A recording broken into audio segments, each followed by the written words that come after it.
عزیزان گرامی، آج کی یہ نورانی محفل ہندوستان کی آزادی میں حصہ لینے والے ان مجاہدین کے نام پر موسوم ہے جنہوں نے اپنی قربانیاں پیش کر کے ملک عزیز، وطن عزیز ہندوستان کو انگریزوں کے چنگل سے آزاد کرایا۔ یہ اللہ کا بے پناہ کرم ہے کہ اس نے ہم کو اور آپ کو آزادی کی نعمتوں سے سرفراز فرمایا۔ کسی شاعر نے اس ماحول کو دیکھتے ہوئے کہا تھا، ہزاروں سال نرگس اپنی بے نوری پہ روتی ہے، ہزاروں سال نرگس اپنی بے نوری پہ روتی ہے، بڑی مشکل سے ہوتا ہے چمن میں دیدور پیدا، بڑی مشکل سے ہوتا ہے چمن میں دیدور پیدا۔ اور اپنی خوش نصیبی کا اعلان کرتے ہوئے ہمارے ان تمام مجاہدین نے گویا اپنے لفظوں میں اس طرح سے خراج عقیدت پیش کیا تھا اور کہا تھا، زمیں پہ گھر بنایا ہے مگر جنت میں رہتے ہیں، زمیں پہ گھر بنایا ہے مگر جنت میں رہتے ہیں، ہماری خوش نصیبی ہے کہ ہم بھارت میں رہتے ہیں، ہماری خوش نصیبی ہے کہ ہم بھارت میں رہتے ہیں۔ عزیزان گرامی، اس میں کوئی شک، کوئی شبہ نہیں ہے کہ ہندوستان کی آزادی میں ہر قوم، ہر ملت اور ہر مذہب کے لوگوں نے حصہ لیا، اور ان تماموں کی قربانیوں کے نتیجے میں ہمارا ملک ہندوستان آزاد ہوا ہے۔ یہ بڑی ہی ناشپاسی اور ناانصافی ہوگی کہ صرف اور صرف ایک طبقے کے لوگوں کو ہندوستان کی آزادی کے حوالے سے یاد کیا جائے اور دوسرے طبقے کو یکسر فراموش کر دیا جائے۔ یقیناً گاندھی جی اور ان کے ہمنواؤں نے، خاص طور سے نیتا جی سبھاش چندر بوس نے، منگل پانڈے نے، اور اسی طرح سے ہندوستان کی ایک بہت ہی غیور بیٹی رانی لکشمی بائی نے، چندر شیکھر آزاد نے، بھگت سنگھ نے، اور اس طرح سے ہزاروں نہیں بلکہ لاکھوں سپوتوں نے اپنے جانوں کا نذرانہ پیش کیا، تب کہیں جا کر ہمارا ملک ہندوستان آزاد ہوا ہے۔ ہندوستان کی آزادی کے حوالے سے اور اگر ان گزشتہ ناموں کا ذکر نہ کیا جائے تو ہماری آزادی کی داستان ادھوری رہ جاتی ہے۔ گاندھی جی کا اپنا مطمع نظر، سبھاش چندر بوس کی فوج، چندر شیکھر کا جنون، بھگت سنگھ کا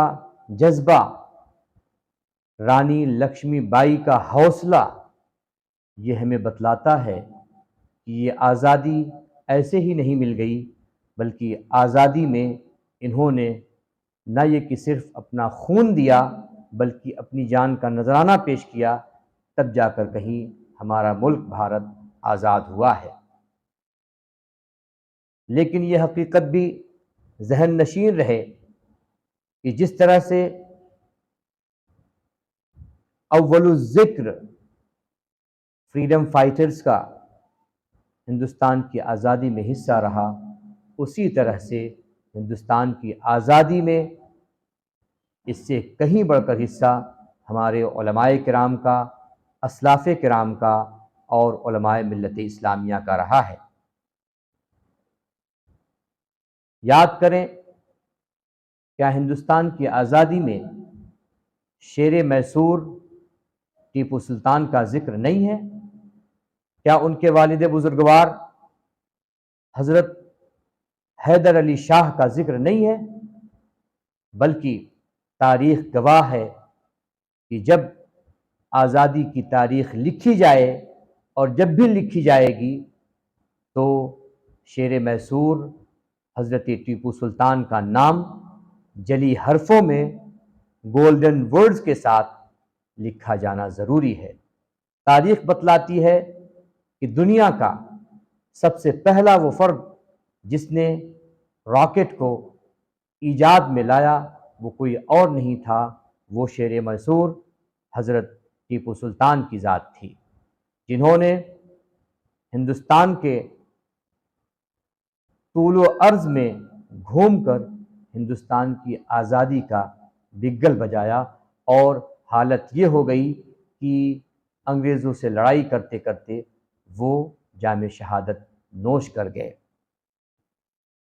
ولیم ایکسپرٹ نے لکھا ہے کہ دنیا کا سب سے پہلا راکٹ لانچ کرنے والا کوئی اور نہیں ہے، ہندوستان کے ٹیپو سلطان ہیں، جنہوں نے دنیا کا سب سے پہلے راکٹ بنایا۔ اور حیرت کی بات تو یہ ہے کہ ولیم ایکسپرٹ لکھتا ہے کہ جب ان کا بنایا ہوا راکٹ ان کی شہادت کے بعد انگلینڈ لے جایا گیا تو ایک مدت دراز تک اس کی تحقیق جاری رہی کہ آخر کس طرح سے وہ کون سے اسباب اور کون سے وسائل کو بروئے کار لایا گیا جس کی بنیاد پر ٹیپو سلطان نے یہ راکٹ بنایا۔ ایک مدت دراز تک انگلینڈ کے بڑے بڑے دانشوروں نے یہ گتھی سلجھانے کی کوشش کی، لیکن آخر میں وہ ناکام ہوئے، اور وہ یہی کہتے ہوئے اٹھ گئے کہ جس نے بنایا ہے وہی اس کی حقیقت جانتا ہے۔ اخیراً حضرت ٹیپو سلطان کی لکھی ہوئی کتاب فتح المجاہدین کو لایا گیا، اور فتح المجاہدین میں حضرت ٹیپو سلطان نے راکٹ کے بنانے کا طریقہ، چلانے کا طریقہ اور اس کے استعمال کرنے کا طریقہ لکھا تھا، لیکن دنیا اب بھی حیران ہے کہ وہ طریقہ جو ٹیپو سلطان نے لکھا تھا اس طریقے کی بازیافت میں انگلینڈ کے لوگ ناکام رہے، اور آج بھی وہ کتاب پیرس کی ایک میوزیم میں رکھی ہوئی ہے جس کو جلی حرفوں میں لکھ کر رکھا گیا ہے، This was created by Tipu Sultan the Lion of Mysore۔ میرے عزیزو، اس وجہ سے میں کہتا ہوں کہ ہندوستان کی آزادی میں جہاں ہر قوم کے لوگوں نے حصہ لیا، وہیں اس کے آزاد کرانے میں مسلم طبقے کا بہت بڑا کردار اور بہت بڑا رول رہا ہے۔ یہی وجہ ہے کہ کسی شاعر نے انہی تمام چیزوں کو دیکھتے ہوئے کہا تھا، کہاں کہاں مجھے باندھو گے، کہاں کہاں مجھے روکو گے بند باندھو گے، کہاں کہاں مجھے روکو گے بند باندھو گے، میں چلتا دریا ہوں ہر سمت بہتا جاؤں گا، میں چلتا دریا ہوں ہر سمت بہتا جاؤں گا۔ آگے بڑھیں تو میں آپ کو بتاؤں کہ جس طرح سے ٹیپو سلطان نے ہندوستان کے آزاد کرانے میں اپنا حصہ پیش کیا، اسی طرح سے دیگر علماء نے بھی اپنی جانوں کا نذرانہ پیش کیا۔ علامہ کفایت علی کافی علیہ الرحمہ کی شہادت اس بات کی غماز ہے کہ اگر ہمارے علماء اس آزادی کی لڑائی میں شریک نہ ہوتے تو شاید آزادی کی کھلی فضا میں آج بھی ہم سانس لینے والے نہیں ہوتے۔ مولانا کفایت علی کافی علیہ رحمۃ رضوان کی وہ ذات ہے کہ جب ان کو گرفتار کیا گیا تو 2 دن کے اندر ہی، صرف دو ہی دن کے اندر، نہ کوئی مقدمہ، نہ کوئی ٹریک، نہ کوئی کیس، ان کو پھانسی کی سزا دے دی گئی۔ اور جب ان کو پھانسی پر چڑھایا جا رہا تھا تو انگریزوں نے پوچھا تھا if you have any last wish you can present it, we will provide to do your wish be completed۔ آپ کو جان کر یہ خوشی ہوگی بہر مسلمان کہ حضرت مولانا کفایت علی کافی نے یہ نہیں فرمایا کہ ہم کو یہ کرنا ہے، ہم کو یہ کھانا ہے، ہم کو وہ کرنا ہے، نہیں، اس امام نے ببانگ دہل یہ کہا تھا کہ مجھے چند شعر جو نبی کی شان میں پڑھنا ہے وہ مجھے پڑھنے دو، تاکہ میں اپنی نبی کی نعت پڑھتے ہوئے اس دنیا سے شہادت کا جام پیش کر لوں۔